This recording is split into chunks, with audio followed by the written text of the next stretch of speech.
tube. What does affinity mean? Attraction. What? Likeness to it, likes it, wants to bind it. I just had that question on what is affinity? So when does hemoglobin want to bind oxygen? Under what conditions? High O2 concentration. Good. High O2. Good.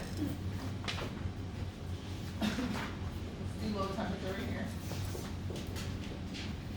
High pH. High pH. Okay, so how do we get high pH in the body? Is that the lungs or the tissue? It's at the lungs, and what is that because of? High or low CO2? High.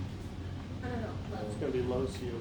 Low CO2, okay. So when there's less CO2, whoops.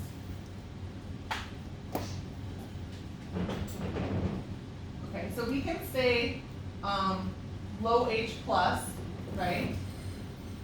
Which translates to high pH, right? But why do we have the low pH in the body? Spelling CO2. Because there's less CO2, okay, at the lungs. So less CO2, which occurs naturally in the lungs, is going to produce less carbonic acid, less protons, and pH is going to go up, okay?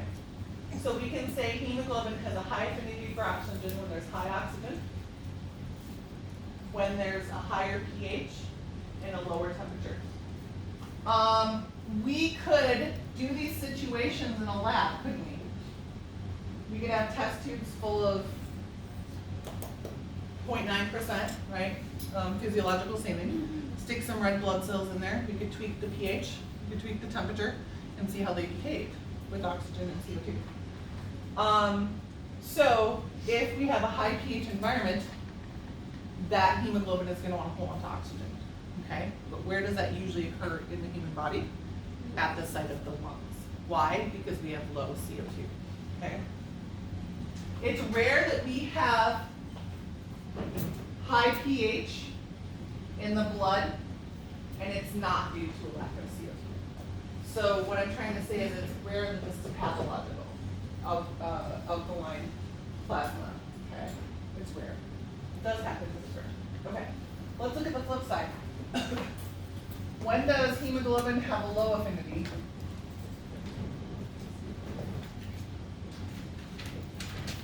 When is it not going to want to bind oxygen? What about oxygen? Let's start with oxygen concentration. Low O2. Good.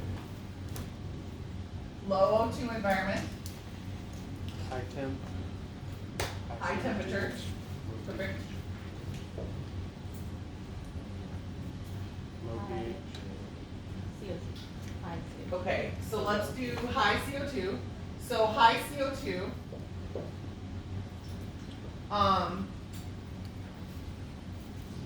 so that could be at the tissues, right? It could be that you're in a fire and the fire is producing CO2. It could be that you have a leak and you have carbon monoxide poisoning. Okay.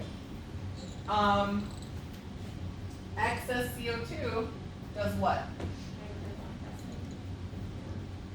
High protons, right? And what does that do for pH? Drops pH. Right? So it could be that oxygen is low. It could be that CO2 is high. It could be that temperature is high. It could be just that we have this condition occurring without CO2. Does that make sense? So we could have a metabolic condition where we're making a lot of protons, we're making a lot of acid, and pH of blood drops. And it's not due to excess CO2. Okay, we'll talk about it when we get to metabolism. But it could be just because we have high CO2, right? At the site of the tissues, or it could be high CO2 because we're in a fire. But I want you to understand that in the body, it's usually high CO2 is gonna drop pH. But there are some metabolic conditions where you can have a drop in pH and CO2 levels aren't high. Okay? So there could be a drop in pH, but CO2 levels aren't high. So under low oxygen, low pH and high temperature, hemoglobin has a really hard time holding on to oxygen. Okay? Do we want hemoglobin to hold on to oxygen when it gets to the tissue? No, No, we don't. Why not? it's not offload. Yeah, you want the tissue to get the oxygen, right? So it's really a favorable thing, or it's a good thing, that at the site of the tissues you have high CO2, you have acid, and you have a high temperature, because the hemoglobin is going to release oxygen. Okay, in our body, this works the way it's supposed to. This happens at the lungs, this happens at the tissues. Pathologically, though, it's bad when it happens.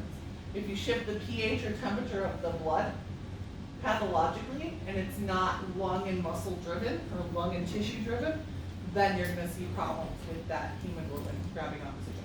Okay? Good. Are there any questions on that? If I have a high temperature, does that mean pH is going to drop? Does temperature drive pH? Does pH drive temperature? No, they're separate. Okay, keep them separate. Good. Miss Barillo, Yeah. I do have a question. Yeah. So the ones that you boxed in are three main components, main factors that could Yes. Yes. cause it to either Yes. be low affinity or high. So let me ask you. Hold on, let me give you a question. I have a test tube full of blood. I have 70% O2, 30% CO2.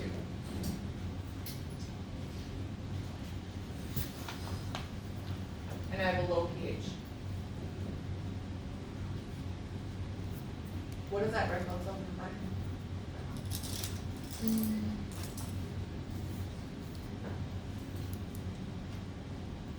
So number one rule, here's your red blood cell. You have more oxygen, less CO2. What is that going to bind? Oxygen, right? So it's going to bind oxygen because there's oxygen in excess. But what happens when you drop the pH? Let's say it's a pH, what's normal blood pH, you guys? 7.35, 7.4. What happens if I drop the pH to 7.1? What's a big shift?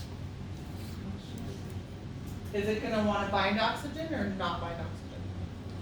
It's going to be really hard to bind oxygen. So in that case, it might not bind oxygen. Okay? And so if you're talking just from an experimental chemistry point of view, these are properties of hemoglobin. I want you to understand that, but I also want you to understand that in our body, we have these conditions at the lungs. We have these conditions of the tissue. Okay? Because you're going to see this a little bit when we get into metabolism. You're going to see this with lungs. So then would it be possible to have in one condition a low amount of oxygen, high temperature, and a high pH or no? A low amount of oxygen, a high temperature, and a high pH? A high pH. Would it be Could. would it be easier that that's work or no? One to be different, like only two factors? Okay, so let's see. So high oxygen. Walk me through it again. And a high temp and a high pH instead of a low one. Whoops. My brain's like no. High pH or a high pH and a high temperature. Or does that not work? So it's going to want to bind oxygen. A high pH is going to help wanting to bind oxygen, right? High pH is going to help that. But a high temperature is going to Make hinder it that or negate it, right? It depends on how high that temperature is. 100, 101, 102, 103, 104, Okay. 105, 106, you're gonna run into issues. 106, that temperature is gonna trump whatever oxygen you have.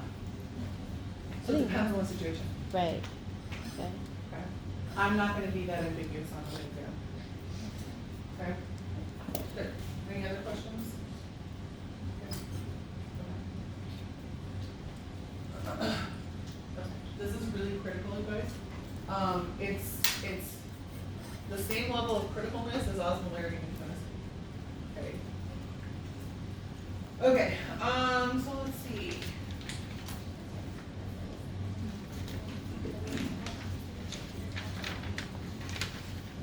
Okay, so we went over the red blood cell parameters, and did that help with, did that help with lab?